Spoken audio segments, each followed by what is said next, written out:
Hello students, ഇന്ന് ഞാൻ എടുക്കാൻ പോകുന്നത് അഡ്വാൻസ് കൺട്രോൾ തിയറിയുടെ സെക്കൻഡ് സീരീസിന്റെ question paper answer scheme discussion ആണ്. ഇന്ന് പാർട്ട് ബിയിലെ ക്വസ്റ്റ്യൻ നമ്പർ 8, 9, 10 ഡിസ്കസ് ചെയ്യാൻ പോകുന്നു. Eighth question, a common form of an electronic oscillator is represented for what value of k? The possibility of limit cycle predicted. If k is equal to 3, determine amplitude and frequency of limit cycle. Also find the maximum value of k for the system is stable. അപ്പോൾ ഇതാണ് given system.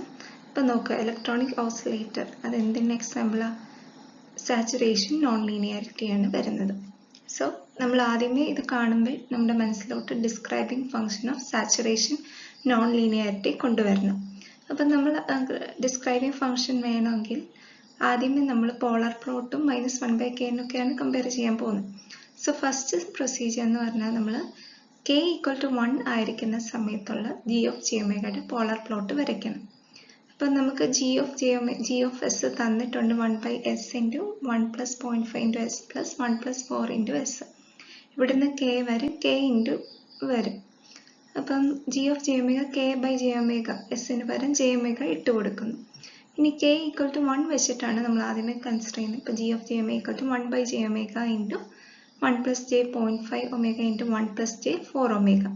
Magnitude എഴുതാനാണെങ്കിൽ എങ്ങനെ വരും? 1/omega √a² + b² ആ രൂപത്തിൽ എഴുതും. ഇപ്പോൾ √1 + 0.25 omega² × √1 + 16 omega².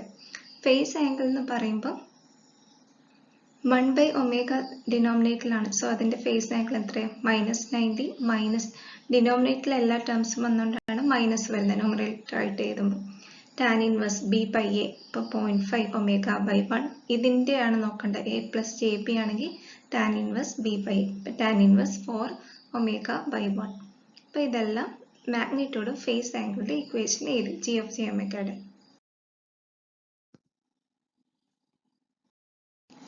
Omega magnitude phase angle നമുക്ക് equation അറിയാം. അപ്പോൾ ഒമേഗയ്ക്ക് ഓരോ വാല്യൂ ഇട്ട് കൊടുക്കുമ്പോൾ കറസ്പോണ്ടിങ് മാഗ്നിറ്റ്യൂഡ് കാൽക്കുലേറ്ററിലോട്ട് ഇക്വേഷൻ കൊടുക്കുക.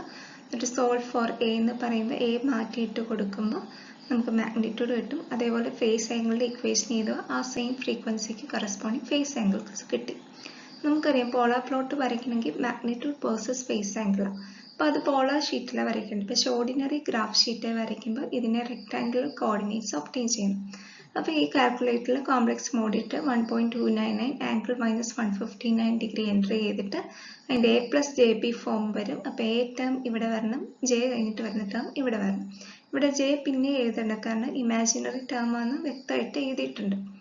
അതേപോലെ ഓരോ values real imaginary values obtain ചെയ്തു. ഇത് പോളാർ പ്ലോട്ട് വെൻ k = 1. ഇത് വെച്ചിട്ട് നമുക്ക് പോളാർ പ്ലോട്ട് വരയ്ക്കാം. ഇനി നെക്സ്റ്റ് നമ്മളോട് ക്വസ്റ്റ്യൻ ചോദിച്ചിട്ടുണ്ട് k = 3 കാര്യം. അപ്പോൾ അതിന് വേണ്ടി k = 3 ഇട്ട് കൊടുത്ത് വീണ്ടും മാഗ്നിറ്റ്യൂഡ് കണ്ടുപിടിക്കുക. അതേപോലെ ഫേസ് ആംഗിൾ ഒബ്റ്റെയിൻ ചെയ്തു. അതിന് corresponding real imaginary terms obtain ചെയ്തു. അപ്പം നമുക്ക് പോളാർ പ്ലോട്ട് ഇപ്പോൾ g of j omegയുടെ കഴിഞ്ഞു. ഇനി നമുക്ക് എന്താ വേണ്ടത്? ഡിസ്ക്രൈബിംഗ് ഫംഗ്ഷൻ്റെ പ്ലോട്ട് വേണം. -1/k. -1/kനെ എങ്ങനെ എഴുതാം? -1 × 1/k. that is equal to 1 angle -180 into 1/k എന്ന് എഴുതാം.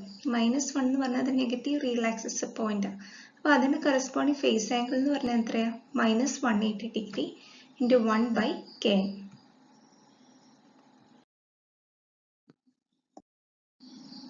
ഇനി സാച്ചുറേഷൻ നോൺ ലീനിയാരിറ്റിയുടെ k ഡിസ്ക്രൈബിംഗ് ഫംഗ്ഷൻ എന്ന് പറഞ്ഞാൽ x s. ഇവിടെ k = 1 നമ്മൾ അസ്യൂം ചെയ്ത്. So s = k, അതെത്ര? 1. ഇനി when x s, when x < s equation എങ്ങനെ? 2k/π × beta + sin beta cos beta. k 1 ആയതുകൊണ്ട് s 1 ആവും. അപ്പം നമുക്ക് വേണ്ടത് -1/k ലോക്കസ്. സോ ഇതിൻ്റെ ജസ്റ്റ് റിവേഴ്സ് ചെയ്യണം. അപ്പോൾ മൈനസ് വരുമ്പോൾ നമുക്ക് അതിനെ എങ്ങനെ എഴുതാം? 1 ആംഗിൾ -180 ഡിഗ്രി എന്ന് കൊടുക്കണം. അത് -1 എന്ന് എഴുതിയാൽ അതിൻ്റെ ഫേസ് ആംഗിൾ എടുക്കുമ്പോൾ കാൽക്കുലേറ്റ് 1 ആംഗിൾ -180 എന്ന് കാണിക്കത്തില്ല. അപ്പം മൈനസ് അത് വരുമ്പോൾ ഡയറക്റ്റ് ഇങ്ങനെ എഴുതിക്കോളും. when x < 1 ആൻഡ് ഇതിൻ്റെ ജസ്റ്റ് റിവേഴ്സ് എടുക്കുക. That is equal to 2k/π π/2k into beta plus sin beta cos beta angle minus 180 degree when x greater than 1. ഇത് തിരിച്ചെഴുതണം, ഇതിൻ്റെ റിവേഴ്സ്. അപ്പോൾ ഇതിൻ്റെ അകത്ത് -1/k ലോക്കസ് നോക്കിക്കേ. എക്സ് ലെസ് ദാൻ 1 ആകുമ്പോൾ -180 degree axis ആണ് എന്ന് പറഞ്ഞാൽ ഈ പോയിന്റിലാണ് സ്റ്റാർട്ട് ചെയ്യുന്നത്. -1 + j0 സ്റ്റാർട്ട് ചെയ്തിട്ട് അതങ്ങോട്ട് പോവുക, നെഗറ്റീവ് റിയൽ ആക്സിസ് കൂടെ പോവുകയാണ്. എക്സിന് ഓരോ വാല്യൂ കൂട്ടിയിട്ട് കൊടുക്കുമ്പോൾ ഈ ഇക്വേഷൻ തിരിച്ചെഴുതണം. കൂട്ടിയിട്ട് കൊടുക്കുമ്പോൾ നമുക്കറിയാം അത് -1 തുടങ്ങി അങ്ങോട്ട് നെഗറ്റീവ് എക്സ് ആക്സിസ് കൂടെ പോവുകയാണ്. അപ്പം നമുക്കത് വെച്ചിട്ട് ഗ്രാഫ് വരയ്ക്കാം. പോളർ പ്ലോട്ട് വരയ്ക്കാനുള്ള ഓൾറെഡി കണ്ടുപിടിച്ചു.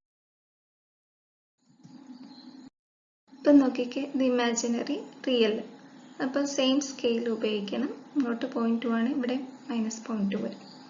അപ്പം g(j) വരച്ചു. ഫോർ k = 1 ഇത്, ആൻഡ് -1/k എന്ന് പറഞ്ഞാൽ -1 + j0 തുടങ്ങി അങ്ങോട്ട് ഡാർക്ക് ലൈൻ വരയ്ക്കുന്നു. ഇതാണ് k = 1. ഇനി k = 3 ക്വസ്റ്റ്യൻ പറഞ്ഞിട്ടുണ്ട്. അങ്ങനെയാകുമ്പോൾ ഇവിടെ k = 3 പോളർ പ്ലോട്ട് വരയ്ക്കുമ്പോൾ ഇങ്ങനെ വരും. അപ്പോൾ ആ പോയിന്റിൽ എന്ത് സംഭവിക്കും? ഇവിടെ ഇന്റർസെക്ട് ചെയ്യുന്നുണ്ട്. ഈ ഫസ്റ്റ് കേസിൽ g(j) ഇവിടെ -1/k ഇവിടുന്ന് തുടങ്ങുന്നുള്ളൂ. ഇപ്പോൾ g(j) എൻക്ലോസ് ചെയ്യുന്നില്ല. അതുകൊണ്ട് ആ സിസ്റ്റം സ്റ്റേബിൾ എന്ന് പറയാൻ പറ്റും. ഇനി നമുക്ക് maximum value of k for stability ആണ്. kയുടെ വാല്യൂ കൂടുന്തോറും ആ g(j) ഷിഫ്റ്റ് ചെയ്ത് വരും. അപ്പം അത് -1/k ലോക്കസിന്റെ സ്റ്റാർട്ടിംഗ് പോയിന്റ് ക്രോസ് ചെയ്യും. അതാണ് ലിമിറ്റിംഗ് വാല്യൂ ഓഫ് k. അവിടെ വരെ g(j) എൻക്ലോസ് ചെയ്യുന്നില്ല. പക്ഷെ അതിനുശേഷം k കൂട്ടുവാണെങ്കിൽ പിന്നെയും g(j) പൊങ്ങി വരും. അപ്പോൾ അതെന്ത് ചെയ്യും? -1/k എൻക്ലോസ് ചെയ്യും. ഇപ്പം എൻക്ലോസ് ചെയ്യാതെ ജസ്റ്റ് ടച്ച് ചെയ്യുന്ന പോയിന്റ് വരെ നമുക്ക് k കൂട്ടാം. അങ്ങനെയാണ്, അതാണ് limiting value of k for stability. അപ്പോൾ g(j) -1 + j0 ആക്സിസ് ക്രോസ് ചെയ്തു. അന്നേരം അതിൻ്റെ മാഗ്നിറ്റ്യൂഡ് എത്രയാണ്? That is equal to 1 angle -180, magnitude 1, phase angle -180 degree. ഇനി നമുക്ക് ആ ഫ്രീക്വൻസി കണ്ടുപിടിക്കണം. സോ when g(j) = -1, ആ സമയത്തുള്ള ഫ്രീക്വൻസി ωL1. ഫേസ് ആംഗിൾ എന്ന് പറഞ്ഞാൽ എന്തിനോട് ഈക്വൽ ആണ്?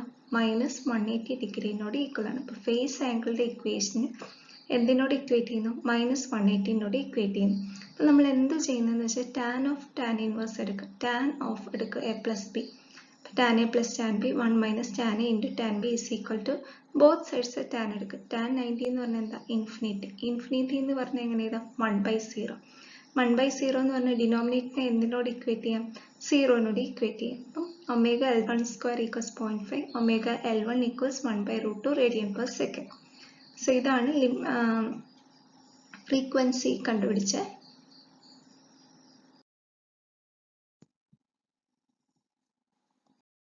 ഇനി മാഗ്നിറ്റ്യൂഡ് g(j) വാല്യൂ 1 ആകുമ്പോൾ നമുക്ക് g(j) ഇക്വേഷനെ ഇക്വേറ്റിംഗ് ടു 1 എന്ന് കൊടുക്കുക. അതിൻ്റെ അകത്തുനിന്ന് നമുക്ക് എന്ത് കിട്ടും? k കിട്ടും. k ബൈ ആ ഫ്രീക്വൻസി ωL1 എന്ന് കൊടുത്തു. സോ ദാറ്റ് ഇസ് k = എന്താ കിട്ടിയത്? 1/√2 × 1 + 0.25 × 0.5 ωL1 വാല്യൂ കിട്ടി. സോ അതിൻ്റെ അകത്ത് നമുക്ക് എന്ത് കിട്ടും?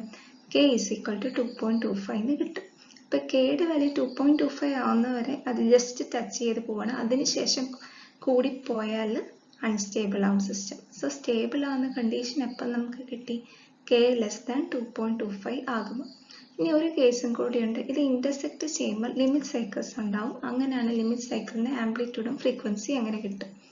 അപ്പം നമുക്ക് അതായത് k = 3 ആണ് കണ്ടീഷൻ. k = 3 ആകുമ്പോൾ g(j) -1/k ഇന്റർസെക്ട് ചെയ്യും. അതെവിടെയാണെന്ന് വെച്ചാൽ -1.3 + j0.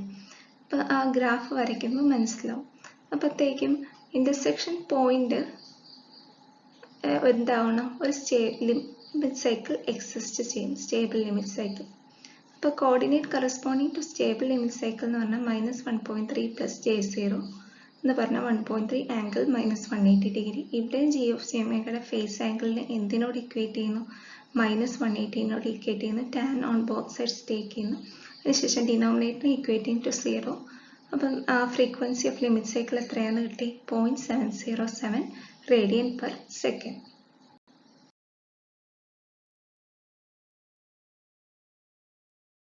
The question: a linear second order system is given by E double dot plus 2 delta omega n into E dot plus omega n square E is equal to 0, where delta equals 0.15, omega n is equal to 1 radian per second, E of 0 is equal to 1.5 and E dot 0 is equal to 0. അപ്പോൾ തന്നിരിക്കുന്ന ഒരു second order differential equation d square E by dt square എന്നുള്ള form.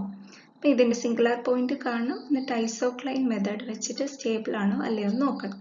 അപ്പോൾ singular method കാണണമെങ്കിൽ അതിന് singular point എന്ന് പറഞ്ഞാൽ എന്തുവാ? Point at which derivative of state variable is 0. അപ്പോൾ അതിനാദ്യമേ സ്റ്റേറ്റ് വേരിയബിൾസ് വേണം.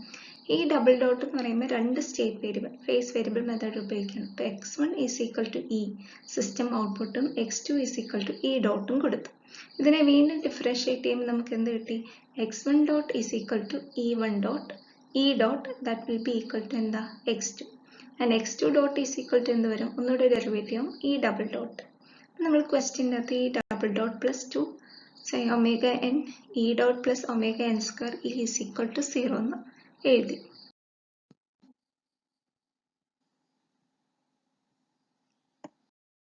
സോ x2 ഡോട്ട് ഈക്വൽസ് നമുക്ക് ആ ക്വസ്റ്റ്യൻ്റെ അകത്തുനിന്ന് സോൾവ് ചെയ്യാം. Minus omega n square x1 minus 2 sign omega n x2 എന്ന് കിട്ടും. അപ്പം നമുക്ക് സ്റ്റേറ്റ് ഇക്വേഷൻ എന്തൊക്കെയാണ്? x1 ഡോട്ടും x2 ഡോട്ടും സ്റ്റേറ്റ് ഇക്വേഷൻ ചെയ്ത് സിംഗുലാർ പോയിന്റ് കിട്ടണമെങ്കിൽ x1 dot equal to 0 x2 dot equal to 0 substitute ചെയ്യണം.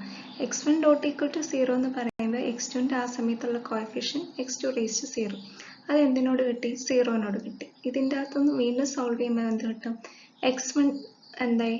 0 ആയി. അപ്പം നമുക്ക് എന്ത് ഒബ്റ്റെയിൻ ചെയ്യുവാണ്? ഒറിജിൻ 0 0 ആണ് സിംഗുലാർ പോയിന്റ് എന്ന് ഒബ്റ്റെയിൻ ചെയ്യും. അവിടെ വരെ ഫസ്റ്റ് കണ്ടീഷൻ കഴിഞ്ഞു. ഇനി നെക്സ്റ്റ് നമുക്ക് ഐസോക്ലൈൻ മെത്തേഡിലോട്ട് പോകണം. ഐസോക്ലൈൻ എന്ന് പറഞ്ഞാൽ ഹാവിങ് സെയിം സ്ലോപ്പ് ഉള്ള ലൈൻസിനെയാണ് ഐസോക്ലൈൻ എന്ന് പറയുന്നത്. അപ്പോൾ സ്ലോപ്പിൻ്റെ ഇക്വേഷൻ എന്താ? dx2 by dx1 എന്ന് പറഞ്ഞാൽ ശരിക്കും അതെന്തുവാ? dx2 by dt by dx1 by dt that will be equal to x2 dot by x1 dot.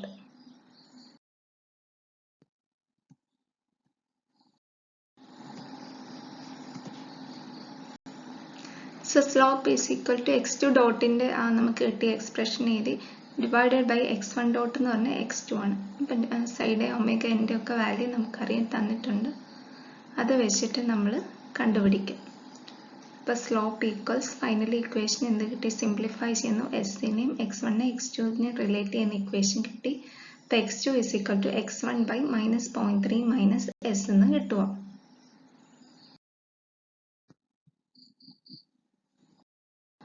നമുക്ക് എസിൻ്റെ വാല്യൂ എന്നിട്ട് ചൂസ് ചെയ്യണം. -2 -1 -0.5 0 അതിൻ്റെ തന്നെ പോസിറ്റീവ് ആണ്.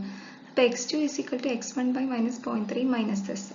എസ് അറിയാമെങ്കിൽ അതിൻ്റെ ആൽഫ എന്ന് പറഞ്ഞാൽ ടാൻ ഇൻവേഴ്സ് എസ് കിട്ടുമ്പോൾ -63 -45 -27 അങ്ങനെ കറസ്പോണ്ടിങ് ആൽഫയും വരച്ച് എഴുതി. ഇനി x1 അസ്യൂം ചെയ്യുന്ന 1 സ്ലോപ്പ് -2. അപ്പോൾ ഈ ഇക്വേഷനകത്ത് കൊടുക്കുമ്പോൾ x2 0.6 എന്ന് കിട്ടി. നമുക്ക് 2 പോയിന്റ് വേണം ലൈൻ വരയ്ക്കണമെങ്കിൽ ഒറിജിനിൽ കൂടെ പാസ് ചെയ്യുന്ന ലൈൻ. വീണ്ടും x1 2 ഇട്ട് കൊടുത്ത് 1 പോയിന്റ്. അങ്ങനെ x1 ഓരോ കേസിലും 2 വാല്യൂ ഇട്ട് കൊടുക്കുമ്പോൾ കറസ്പോണ്ടിങ് x2 കിട്ടും. ഇത് നമ്മൾ x1 x2 ആക്സിസിൽ പ്ലെയിനിൽ നമ്മൾ ഈ പോയിന്റ്സ് മാർക്ക് ചെയ്ത് കറസ്പോണ്ടിങ് ഐസോക്ലൈൻസ് നമുക്ക് വരയ്ക്കാൻ പറ്റും. ഐസോക്ലൈൻ വരയ്ക്കണേ x1 x2 2 പോയിന്റ് കിട്ടും. അത് ഒറിജിനിൽ കൂടെ പാസ് ചെയ്യുമ്പോൾ നമുക്ക് ഇങ്ങനെ സ്ട്രെയിറ്റ് ലൈൻ കിട്ടും. കറസ്പോണ്ടിങ് സ്ലോപ്സ് എഴുതണം. ഇനി നമുക്ക് ഫേസ് ട്രജക്ടറി വരയ്ക്കണമെങ്കിൽ നമ്മൾ ആദ്യമേ ഇനീഷ്യൽ കണ്ടീഷൻ സ്റ്റാർട്ട് ചെയ്യും. അപ്പോൾ നമുക്ക് ഇ ഓഫ് 0 ഇ ഡോട്ട് 0 തന്നിട്ടുണ്ട് എന്ന് പറഞ്ഞാൽ x1 dot 0 x1 of 0 x2 of 0 initial condition നമുക്ക് 1 0 എന്ന് കിട്ടി. അപ്പോൾ അവിടെ നിന്ന് സ്റ്റാർട്ട് ചെയ്യുന്നു. ഇതിൻ്റെ 90 ഡിഗ്രി വരയ്ക്കുന്നു. അതിൻ്റെ തൊട്ട് താഴത്തെ ഐസോക്ലൈൻ ആംഗിൾ വരയ്ക്കുന്നു. 2 പോയിന്റ് മീറ്റ് ചെയ്യും. മിഡ് പോയിന്റ് കാണുക. അപ്പോൾ ആ മിഡ് പോയിന്റിൽ നിന്ന് ആ ലൈനിൻ്റെ ആംഗിൾ ആദ്യമേ അതിൻ്റെ തൊട്ട് താഴത്തെ ഐസോക്ലൈനിലോട്ട് എക്സ്റ്റെൻഡ് ചെയ്യുന്നു. പിന്നീട് അതിൻ്റെ തൊട്ട് താഴത്തെ ഐസോക്ലൈൻ്റെ മെഷ് ചെയ്യുന്നു. അങ്ങനെ ഇത് കണ്ടിന്യൂസ് വരയ്ക്കുമ്പോൾ നമുക്ക് എന്ത് കിട്ടി? Phase trajectory converging to origin ആണ് അല്ലേ? അങ്ങനെയാണ് നമുക്ക് എന്ത് പറയാൻ പറ്റും? ഈ ടൈപ്പ് ഓഫ് സിംഗുലാർ പോയിന്റ് എന്ന് പറഞ്ഞ ഒരു സ്റ്റേബിൾ ഫോക്കസ് ആണ്.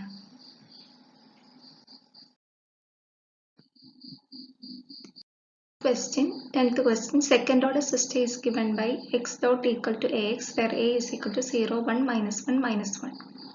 assuming Q to be identity matrix direct given ആണ് solve for matrix P such that A transpose P plus PA is equal to minus Q. Use Lyapunov theorem and determine stability. Write the Lyapunov function V of x. 10 mark question ആണ്. അപ്പോൾ നമ്മൾ ആദ്യമേ A transpose P plus P into A is equal to minus Q എന്ന് പറഞ്ഞ ഒരു positive definite മാട്രിക്സിന് there exists a positive definite matrix അങ്ങനെയാണ് ആ സിസ്റ്റം സ്റ്റേബിൾ ആണെന്ന് നമ്മൾ പ്രൂവ് ചെയ്യാൻ പോകുന്നത്. അപ്പോൾ A നമുക്കറിയാം, അങ്ങനെയാണ് A ട്രാൻസ്പോസ് ചെയ്തത്. P നമുക്ക് കണ്ടുപിടിക്കണം. അപ്പോൾ P11 P12 P12 symmetrical matrix ആണ്. P22 plus P into A is equal to എന്താ മൈനസ് Q. ക്യൂവിൻ്റെ ഓർഡർ എന്ന് പറഞ്ഞാൽ എന്തിനോടാ ഈ സിസ്റ്റം മെട്രിക്സ് എയുടെ സെയിം ഓർഡർ എഴുതും. അപ്പം നമുക്ക് ഈ ഒന്നാമത്തെ എലമെൻറ്റ് എന്തിനോട് ഇക്വേറ്റ് ചെയ്യാം, -1 ഇക്വേറ്റ് ചെയ്യാം. അങ്ങനെ ഓരോ ടേംസ് ഇക്വേറ്റ് ചെയ്ത് നമുക്ക് സോൾവ് ചെയ്യുമ്പോൾ കിട്ടുമ്പോൾ എന്ത് കിട്ടും, P11 equals 1.5 P12 equals 0.5 P22 is equal to 1. P12 P21 രണ്ടും തുല്യമാണ്. സിമെട്രിക്കൽ മെട്രിക്സ് ആണ് P. മെട്രിക്സ് Pനെ നമ്മൾ എഴുതി, ഗ്രൂപ്പ് ചെയ്ത് എഴുതി. ഇനി സിൽവസ്റ്റേഴ്സ് ക്രൈറ്റീരിയ ഉപയോഗിക്കുമ്പോൾ ഫസ്റ്റ് മൈനർ 1.5 ഗ്രേറ്റർ ദാൻ 0 ശരിയാണ്. സെക്കൻഡ് എന്ന് വെച്ചാൽ ഇതിൻ്റെ ഡിറ്റർമിനൻ്റ് എടുക്കുമ്പോൾ 1.25 അതും ഗ്രേറ്റർ ദാൻ 0 ആണ്. അപ്പോൾ സിൽവസ്റ്റേഴ്സ് ക്രൈറ്റീരിയ വെച്ചിട്ട് പറയും P എന്ന് പറയുന്നത് എന്താ, ഒരു പോസിറ്റീവ് ഡെഫിനിറ്റ് മെട്രിക്സ് ആണ്. അപ്പം നമുക്ക് എന്ത് കിട്ടും, Q എന്ന് പറയുന്ന ഒരു പോസിറ്റീവ് ഡെഫിനിറ്റ് ആയിരുന്നു, അതിന് കറസ്പോണ്ടിങ് വേറൊരു പോസിറ്റീവ് ഡെഫിനിറ്റ് മെട്രിക്സ് എക്സിസ്റ്റ് ചെയ്യുന്നുണ്ട്, നമ്മൾ കണ്ടുപിടിച്ചു. അപ്പം സിസ്റ്റം സ്റ്റേബിൾ ആണെന്ന് പറയും. ഇനി അങ്ങനെയാണെങ്കിൽ ലെബ്നോവ് ഫംഗ്ഷൻ V of x കാണണം. അത് നമ്മൾ ക്വാഡ്രാറ്റിക് ഫോം വരുമ്പോൾ പഠിച്ചതാണ്. X transpose P into X. X എന്ന് പറഞ്ഞാൽ സാധാരണ നേരെ താഴോട്ടായിരുന്നു, അപ്പോൾ എക്സ് ട്രാൻസ്പോസ് എന്ന് പറഞ്ഞാൽ റോ വൈസ് ആവും. P ഇപ്പം കണ്ടുപിടിച്ചു ഇൻറ്റു എക്സ്, അതിന് എഴുതുമ്പോൾ നമുക്ക് V of x കിട്ടും. സോ നമ്മൾ ക്വസ്റ്റ്യൻ പേപ്പറിലെ എല്ലാ ക്വസ്റ്റ്യൻസും റാൻഡമായിട്ട് ഡിസ്കസ് ചെയ്തു. സോ ക്വസ്റ്റ്യൻ പേപ്പർ ഡിസ്കഷൻ ഈ സെഷനോടുകൂടി തീരുവാണ്. Thank you.